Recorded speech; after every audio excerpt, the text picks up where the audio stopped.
Bom dia, feliz sábado a todos.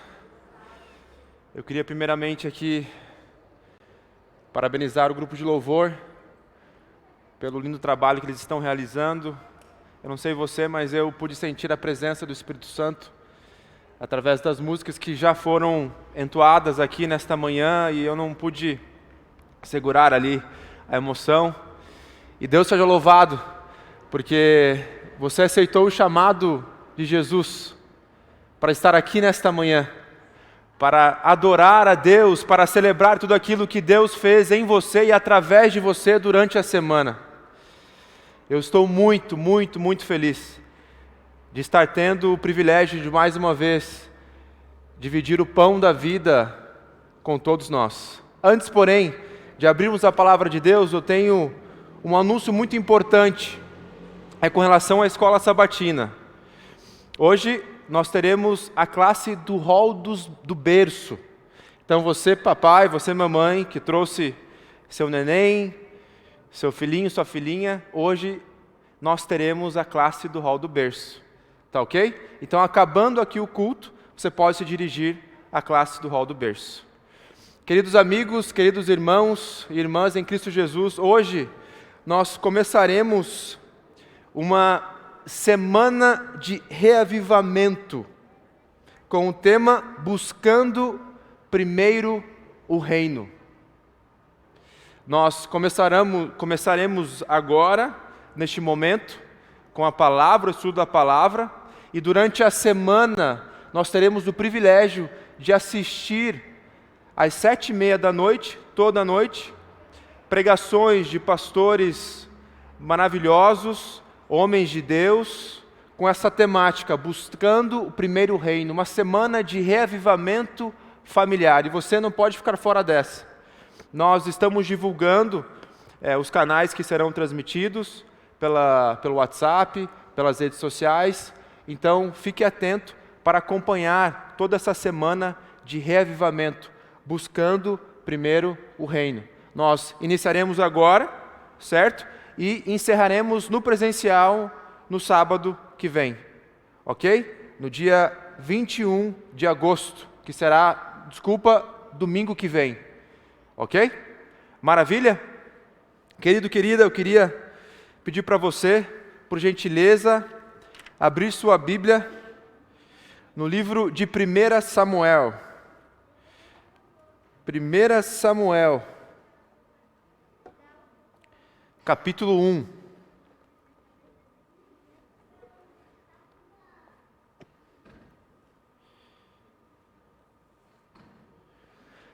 Samuel, capítulo 1. E nós leremos o verso 1 em diante. E a minha versão diz assim: Houve um homem de Ramataim Zofim, da região montanhosa de Efraim, cujo nome era Eucana, filho de Jeroão, filho de Eliú, filho de Tou, filho de Jufé, efraimita. Tinha ele duas mulheres, uma se chamava Ana e a outra Penina. Penina tinha filhos, Ana, porém, não os tinha. Verso 3. Este homem subia da cidade de ano em ano a adorar e a sacrificar ao Senhor dos Exércitos em Siló. Estavam ali os dois filhos de Eli, Hofni e Finéias, como sacerdotes do Senhor. No dia em que Eucana oferecia o seu sacrifício, dava ele porções deste a Penina, sua mulher, e a todos os seus filhos e filhas. Verso 5. A Ana, porém, dava porção dupla, porque ele a amava ainda mesmo que o Senhor a houvesse deixado estéril.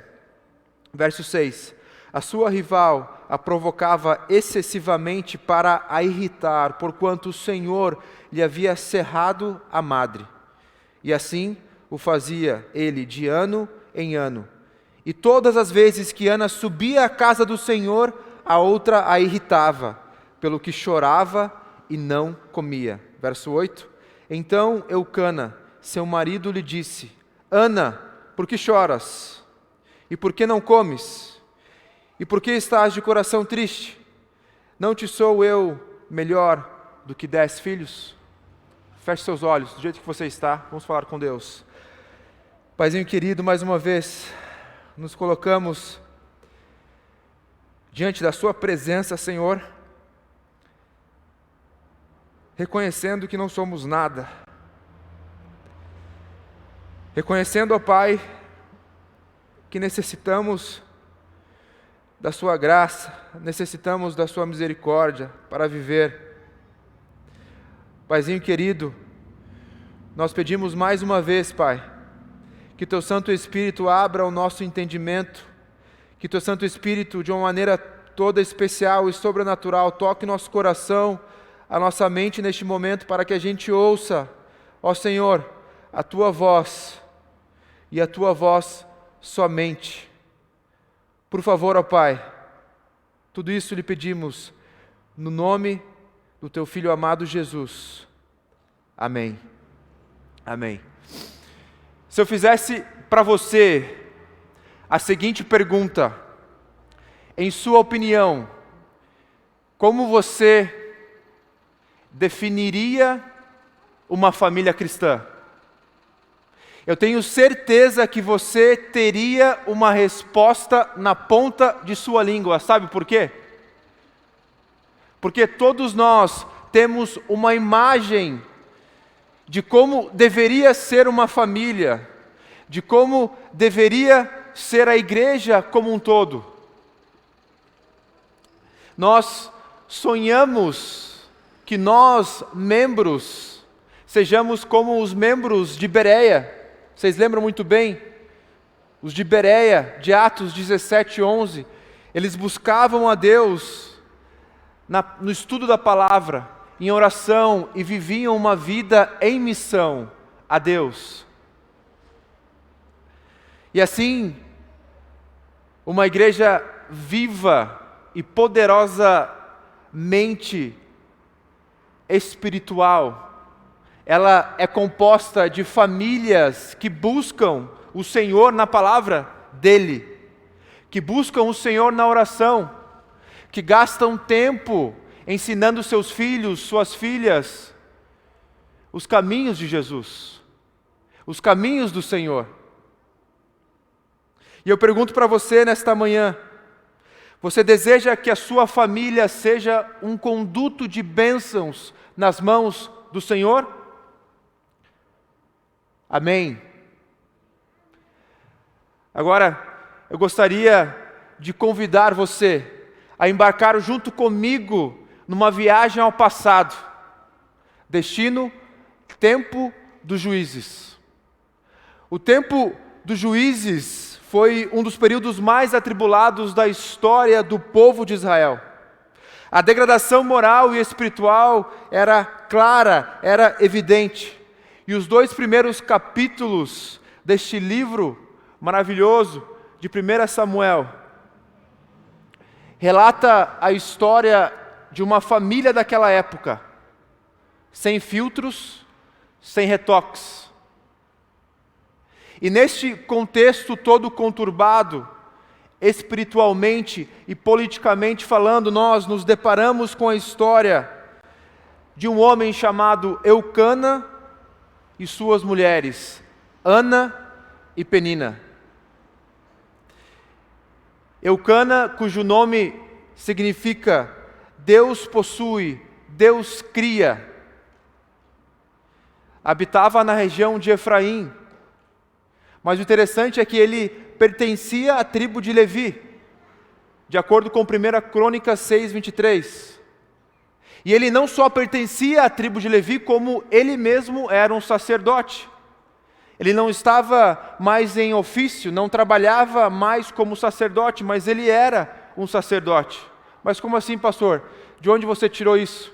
O próprio capítulo 1 aborda essa questão no verso 4, quando o autor diz assim: no dia em que Eucana oferecia o seu sacrifício, dava ele porções deste a Penina, sua mulher, e a todos os seus filhos e filhas.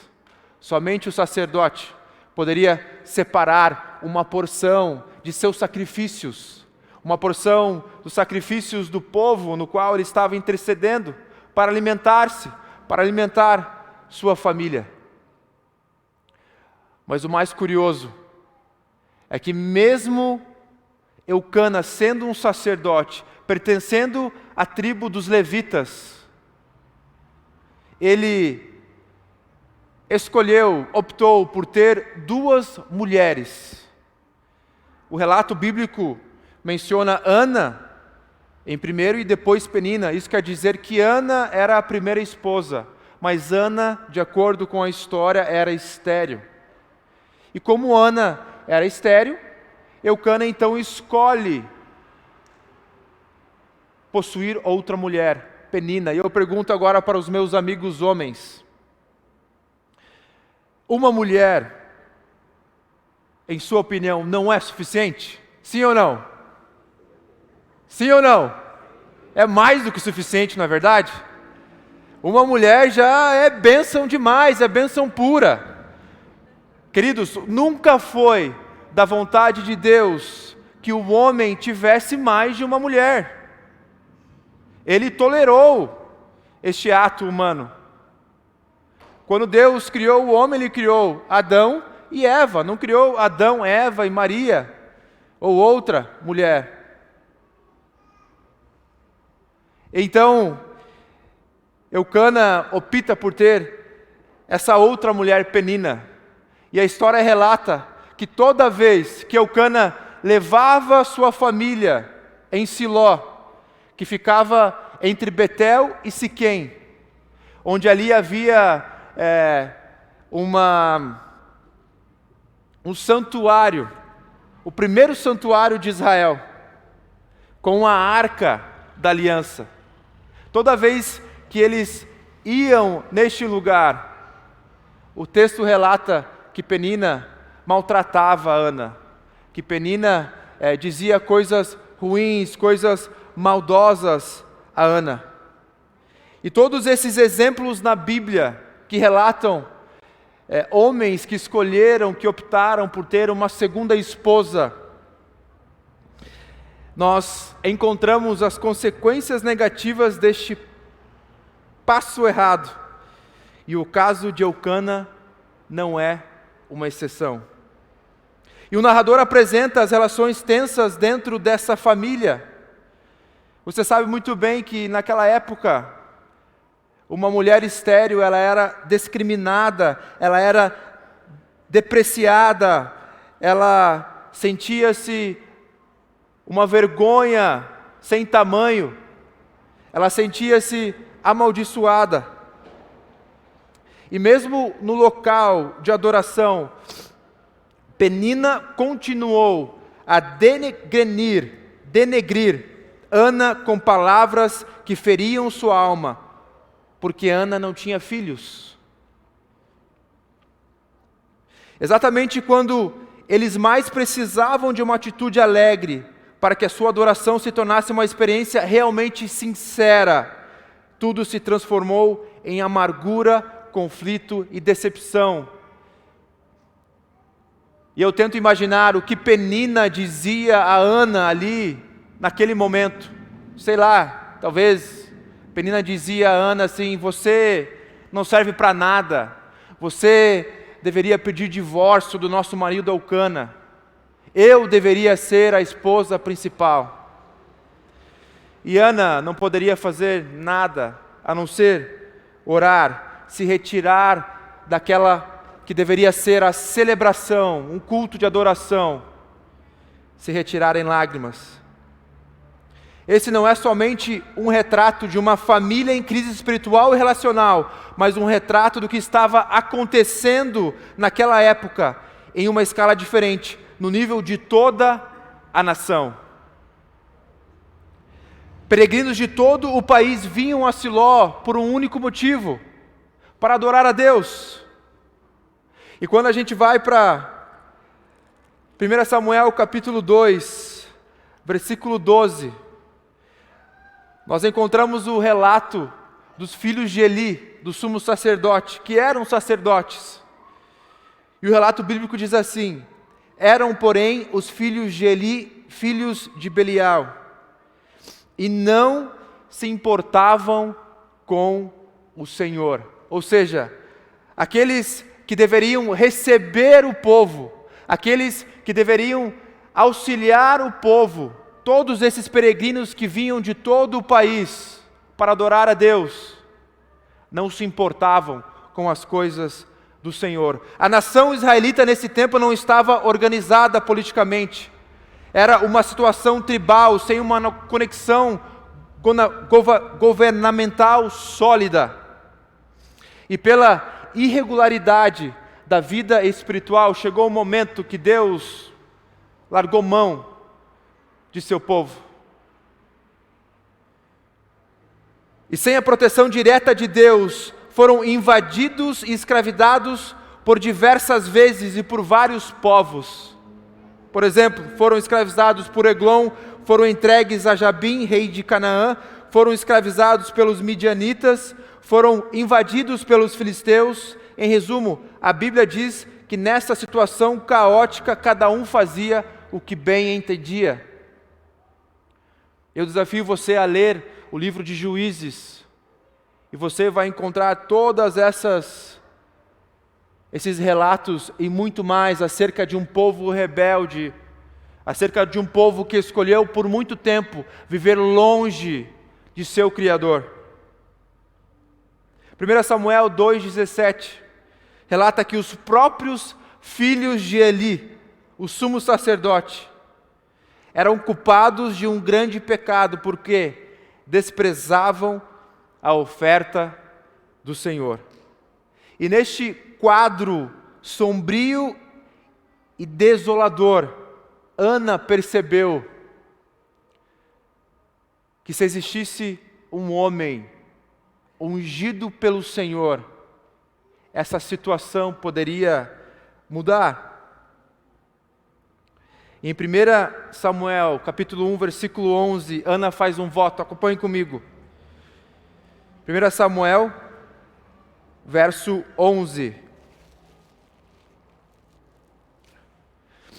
E a minha versão diz assim: e fez um voto dizendo: Senhor dos exércitos, se benignamente atentares para a aflição da tua serva, e de mim te lembrares, e da tua serva te não esqueceres, e lhe deres um filho varão. Olha só, ela pede um filho varão. Por que ela pede um filho varão?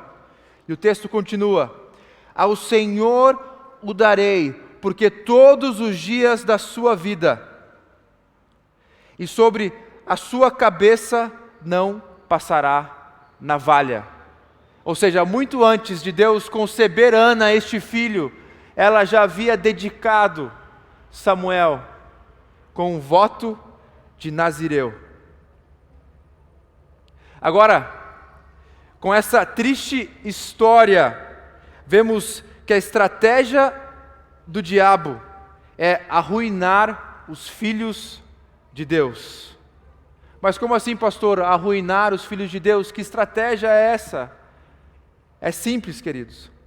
Quando a adoração está ausente na vida do indivíduo, quando a adoração está ausente na vida da família, a vitória já foi dada ao inimigo de Deus. As famílias ficam fracas espiritualmente e não mais conseguem escutar a voz de Deus, os pais não mais conseguem passar os princípios bíblicos a seus filhos. E corremos então o risco de viver a realidade em que Eucana, Ana e Penina viveram lá no passado. Por isso que em 1 Samuel, capítulo 3, versículo 1, o autor diz assim: naqueles dias a palavra do Senhor era muito rara, as visões não eram frequentes. A palavra do Senhor era muito rara. Há uns meses atrás, eu tive a oportunidade de visitar um grande amigo meu, eu considero ele como um irmão. E infelizmente ele está longe de Jesus. E toda vez que eu tenho a oportunidade de voltar à minha cidade natal, a Curitiba, eu tento visitar ele. A gente conversa sobre vários assuntos, ele sempre gosta de conversar sobre questões religiosas, sobre Bíblia, e a gente fica horas e horas conversando. Mas toda vez que eu me despeço dele, um sentimento estranho toma conta de mim e eu começo a pensar, a fazer uma reflexão sobre o momento em que ele está vivendo. Eu creio em nome de Jesus que ele vai voltar a Jesus, em nome de Jesus. Mas assim eu percebo de que quanto mais a gente se distancia da palavra de Deus e das verdades que encontramos em suas escrituras, menos nós damos importância para as coisas que Ele deseja que eu e você cumpramos. E assim como Ana, que não podia ter filhos, Israel se tornou um povo infrutífero, uma terra fértil. E sabe, a prova mais forte de que Deus não desiste de nós está no livro de Juízes. Estão nos livros de 1 Samuel, 2 Samuel, estão nos evangelhos, estão em toda a palavra de Deus. Veja essa história magnífica de Ana. Ana não era uma mulher especial. Ela não era uma profetisa como Débora ou Hulda. Mas ela tinha uma sensibilidade espiritual e o temor a Deus. E como resultado de sua oração, a história do povo de Israel mudou e tomou uma nova direção. Se ela não tivesse orado, a pergunta que fica é: será que hoje estaríamos falando sobre Samuel, o profeta e juiz, cuja liderança resultou em uma verdadeira reforma moral e espiritual no povo de Israel? Foi ele, Samuel, que garantiu a transição do período dos juízes para o período da monarquia. Samuel foi uma bênção nas mãos do Senhor. E no verso 10 do capítulo 1, nós percebemos que Ana se levanta em prantos por conta das coisas ruins que Penina dizia a ela. E ela se levanta não para lamentar na solidão, mas para carregar o fardo de sua alma diante de Deus em oração. E a expressão que nós encontramos no versículo 12, perante o Senhor, é uma expressão muito importante e nós tiramos várias lições dessa expressão. O verso 12 diz assim: demorando-se ela no orar, perante o Senhor, passou ali a observar-lhe o movimento dos lábios. Perante o Senhor. Ana chora, ela se derrama, ela faz uma promessa diante do Senhor. A adoração, querido, querida, tinha que acontecer perante o Senhor. Você consegue entender isso? Deus e não o homem deve estar no centro da adoração. Ou seja, tudo que a gente fizer para Deus, Ele deve ser o centro de nossa adoração. O que eu estou fazendo agora, transmitindo a mensagem de Deus, Deus deve ser o centro. As palavras que eu estou transmitindo devem apontar para Jesus, para Deus. Se você canta, se você faz o que faz na igreja, se você é um líder, com seus dons e com seus talentos, Deus te usa todos os dias. mas o centro de tudo o que você faz em adoração ao Senhor deve ser Deus e não o homem. A adoração é feita para o Senhor e não para outras pessoas. Ana pediu a Deus um filho, e o motivo pelo qual ela pediu isso foi claramente expresso. Ana não queria que Deus lhe concebesse um filho para que ela pagasse na mesma moeda a zombaria que Penina fazia com ela. Não era isso. Ela queria sim ter um filho, ela queria sim ser mãe, mas Ana derramou-se perante o Senhor com o seu coração com zero egoísmo, e ela pediu um filho para solucionar o problema de toda uma nação. Esse era o motivo que estava por trás da oração de Ana. Sim, ela queria também um filho, mas ela não pensava somente no seu desejo particular. E quantas vezes a gente pensa no nosso próprio desejo, nossa própria vontade? Que exemplo nós temos aqui dessa serva do Senhor,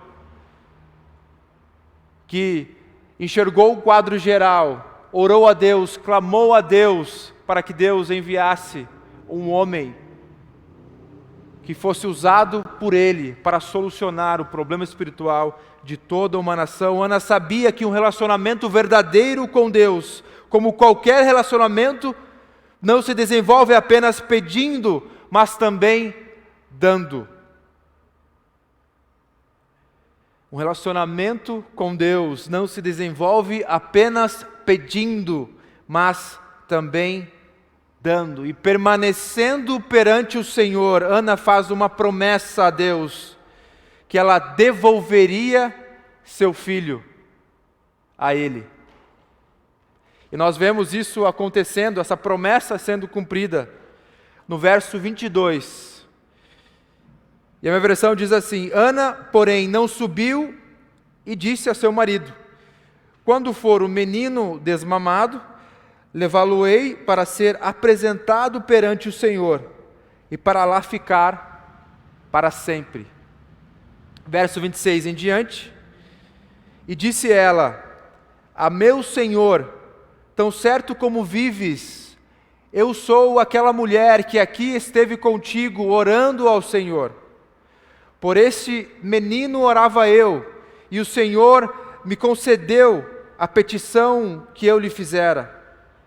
Pelo que também o trago como devolvido ao Senhor, por todos os dias que viver, pois o Senhor o pede. E eles adoraram ali o Senhor. O interessante é que naquela época a amamentação era feita durante os primeiros 3 anos da criança, ou às vezes até mais.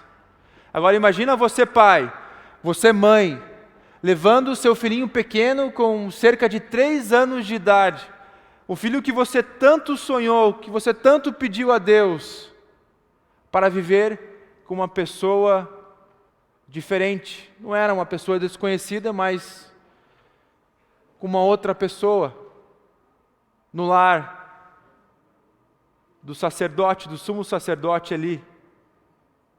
E Ana cumpriu a sua promessa. Sabe, a adoração verdadeira custa. Custa tempo, custa preparação, custa ofertas, dízimo. Mas muito antes de custar algo a nós, custou a Deus ao dar seu Filho unigênito. Aquele que primeiro prometeu uma oferta, não somos nós, mas sim Deus. Em Gênesis 3,15 nós encontramos ali aquilo que os teólogos classificam como o proto-evangelho. Deus apresentando que Ele enviaria seu Filho amado Jesus e pagaria o preço de todos os nossos pecados e conceberia a todos nós o privilégio de um dia vivermos ao seu lado pela eternidade.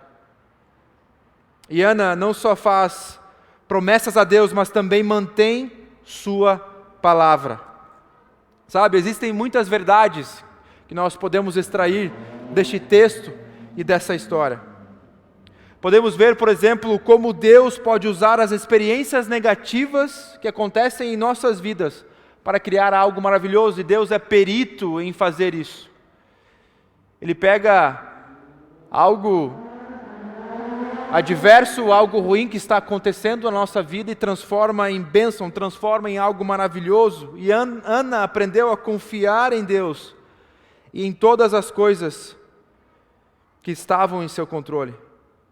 Para Ana, o sofrimento e a provação que ela estava passando era um chamado para orar e confiar em Deus. E ela orou quando deixou o local de oração, e no versículo 18 do capítulo 1 diz assim: e o seu semblante já não era triste. Sabe por quê? Porque ela orou a Deus e confiou toda a sua ansiedade, tudo aquilo que ela tinha, todo o seu coração, toda a sua vida nas mãos do Senhor. E Deus então lhe concebeu a paz que excede todo entendimento. Agora, imagine o dia em que Ana teve Samuel. Imagine a festa que não foi na casa de Eucana. Imagine a alegria que eles não sentiram. Querido, querida, há esperança para tempos de crise na família, na igreja e em todo o mundo. Temos um Deus que cuida e que quer trabalhar por aqueles que confiam nele. Nessa semana que se inicia de reavivamento pessoal e familiar, nós temos que ter isso em mente, que existe um Deus que nos cuida, que nos protege, que está a todo momento nos convidando para que nós façamos uma entrega total a Ele. E essa história de Ana me remete a uma história, a um milagre que eu presenciei alguns anos atrás, mais precisamente há uns 12 anos atrás, quando num acampamento da igreja, um jovem que estava há anos longe dos caminhos do Senhor e caiu de paraquedas ali naquele acampamento. Deus levou ele ali. E assim, tudo o que envolvia ali aquele final de semana do acampamento tocava o coração daquele jovem. As músicas, as pregações, as conversas com os membros que ali estavam. E esse jovem que estava sentado do lado de um dos líderes que estava ajudando o pastor a fazer aquele acampamento, ouviu o pastor dizer a este membro, a este líder, que eles não conseguiriam finalizar aquele dia, aquela noite, com uma fogueira que eles tanto sonhavam e planejaram durante meses. Eles queriam queimar os pedidos e agradecimentos, assim, de um ano, que todo sábado os membros depositavam numa caixinha na igreja onde eles frequentavam. E quando o pastor chega para esse líder e diz: olha, eu acho que não vai dar certo, porque lá fora está caindo o mundo, está chovendo demais. Eu acho que a gente vai ter que cancelar essa fogueira. A gente vai ter que talvez fazer no sábado, ou se não parar de chover, a gente vai ter que cancelar essa programação. Então esse jovem sentiu uma frustração pelos crentes que estavam ali.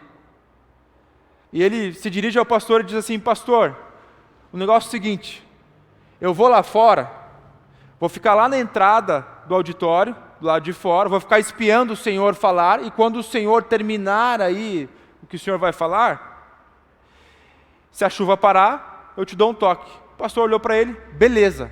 Mas essa era uma desculpa que o jovem queria também para sair daquele lugar, porque o Espírito Santo estava batendo forte, estava batendo na porta do coração dele intensamente. Ele não sabia o que fazer. A única reação dele era: Senhor, não é a hora, não é a hora. Esse jovem muitas vezes dizia a ele mesmo, a seus amigos e a sua esposa, que ele tinha ido muito longe e que ele não tinha mais volta. E quando ele sai daquele auditório, e agora debaixo de um céu chuvoso, ele com os olhos abertos, e fazia anos que ele estava longe de Jesus, então ele se permitiu fazer uma barganha com o Senhor. E ele disse assim, com os olhos abertos: Deus, o negócio é o seguinte: se é o Senhor que está tocando o meu coração, se o Senhor fazer essa chuva parar, eu volto para os seus braços. Essa foi a oração dele, com olhos abertos, depois de anos sem orar, depois de anos sem se relacionar com Jesus. Orou ali e ficou espiando na porta. Quando o pastor para de falar, a chuva para. E aí ele começa então a se perguntar: será que isso é de Deus? Será que isso não é da minha cabeça? Será que Deus realmente ouviu a minha oração? Será que Deus pararia a chuva por minha causa? Esse jovem começou a se questionar, e então os membros que estavam no auditório saíram. Eram cerca de 70 pessoas, várias famílias, e o jovem ficou ali de canto, vendo o que aconteceria na tentativa das pessoas acenderem aquela fogueira.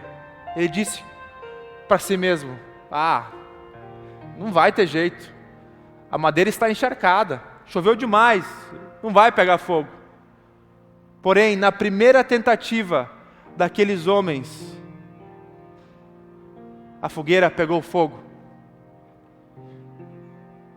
E esse jovem começou a batalhar consigo mesmo, com o Espírito Santo dentro de si.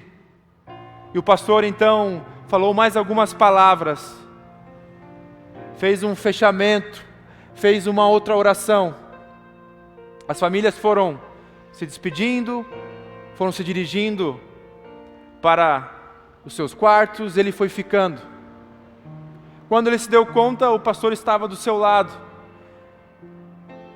juntamente com um casal de amigos jovens que estavam retornando a Jesus naquele final de semana. E o acampamento foi numa praia, numa costa, e eles estavam para serem batizados no dia seguinte. E eles faziam um apelo a esse jovem a todo momento: volta, você tem que voltar, cara, você tem que voltar, nós voltamos, você também tem que voltar. E ele falava para esse casal: olha, não é a hora, não é a hora agora, eu tenho muitos planos, sabe? Tem meus amigos também. A maioria dos meus amigos não são da igreja. Agora, a hora não é agora, mas um dia eu vou voltar. E quando ele olha para o lado, o pastor estava ali. E o pastor faz o mesmo apelo. E aí, jovem, ele chega: está na hora de você voltar, dizia o pastor. Agora é a hora.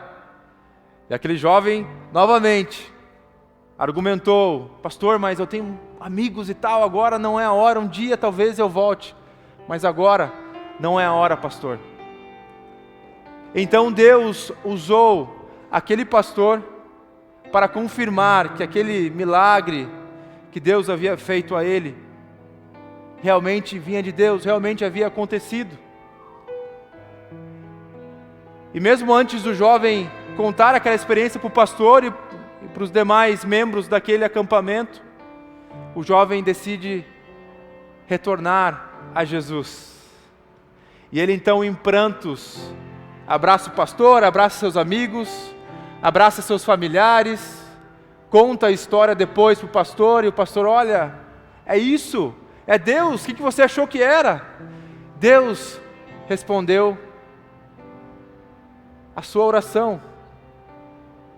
Esse pastor da história, infelizmente, veio a falecer alguns meses atrás, por conta da Covid, jovem, cerca de 50 e poucos anos. O nome dele era Pastor Rafael Luz, irmão do pastor Edgar Luz. O jovem que ali estava vos fala neste momento. E mesmo apesar desse pastor ter descansado no Senhor, as suas obras ainda continuam.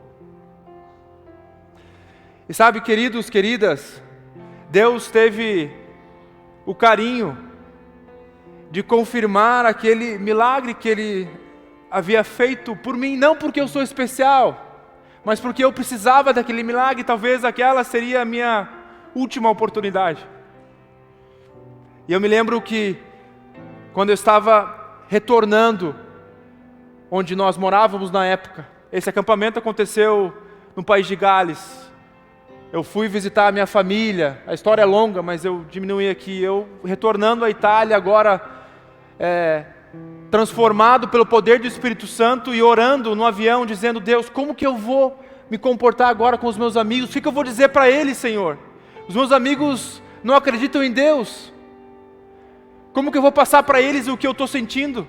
Eu não quero ser aqueles crentes tapados, sabe, Senhor? Eu falei assim: eu não quero ser aqueles crentes assim que discriminam, que olham com os olhos, que julgam as pessoas. Por favor, Senhor, me use, me ajude. E quando eu desço no aeroporto, lá na Itália, a Jéssica vai estar me esperando, e juntamente com a Jéssica tem uma amiga que estava acompanhando ela também. A nossa amiga italiana, ela era Rastafari, olha só, ela era Rastafari, da religião Rastafari, havia morado mais de 6 anos na Jamaica, e quando ela me viu, ela logo disse: Júnior, eu não sei te explicar, mas tem algo diferente em você. E eu comecei a perguntar: mas como assim? Mas diferente? Eu passei 10 dias lá com a minha família, talvez eu esteja feliz por conta disso. Mas ela disse: não, eu não sei te explicar, mas quando eu te vi, quando você apareceu ali no aeroporto ali, eu percebi que o seu rosto estava brilhando. O semblante do seu rosto estava diferente, estava brilhando. E Deus me deu então a oportunidade, o privilégio de testemunhar daquele milagre que Ele havia feito na minha vida, para todo o resto do grupo de amigos nossos.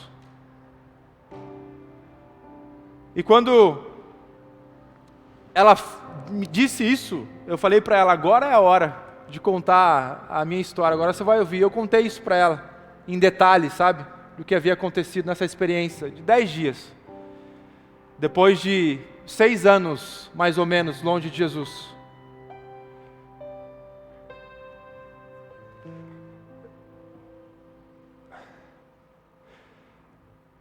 Essa mulher então começa a chorar, como uma criança. E em prantos ela conta coisas para a gente que ela não havia contado ainda, traumas da infância, aquilo que ela havia passado na sua infância. E ela dizia assim: Júnior, eu queria tanto conhecer esse Deus maravilhoso que você acabou de ter essa experiência. Eu queria ser preenchida, sabe? Eu tenho este vazio, eu sinto esse vazio dentro de mim que nada preenche. E como você me explicou agora que está preenchido, não precisa de nada a mais para viver, para ser feliz. Eu queria sentir o mesmo. nós nos mudamos da Itália depois de 10 dias. Nós precisávamos sair dali logo. O contexto não era favorável para a gente. As amizades não eram favoráveis. Tentamos vender algumas coisas, não conseguimos. Deixamos casa, apartamento imobiliado para trás, carro ficou para trás. A Jéssica não havia passado por essa experiência, ela estava longe de Jesus também. E ela não queria ir embora. E eu peguei, amor, vamos embora, a gente tem que ir embora daqui. Em 10 dias a gente foi embora dali. Fomos morar um tempo com os meus pais na Inglaterra. E dali em diante eu continuei a testemunhar do amor de Jesus e da experiência que eu havia passado ali naquele acampamento. E quando nós lemos o capítulo 2 de 1 Samuel, nós nos deparamos com a canção de Ana, que fala sobre isso. Quando você vê a intervenção de Deus, você não se aguenta, você quer cantar, você quer testemunhar, você quer compartilhar desse Deus maravilhoso, que não se importa com aquilo que você fez, com aquilo que você deixou de fazer,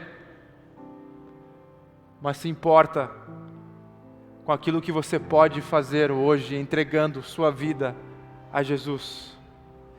E a pergunta nesta manhã é a seguinte: tem você se derramado perante o Senhor?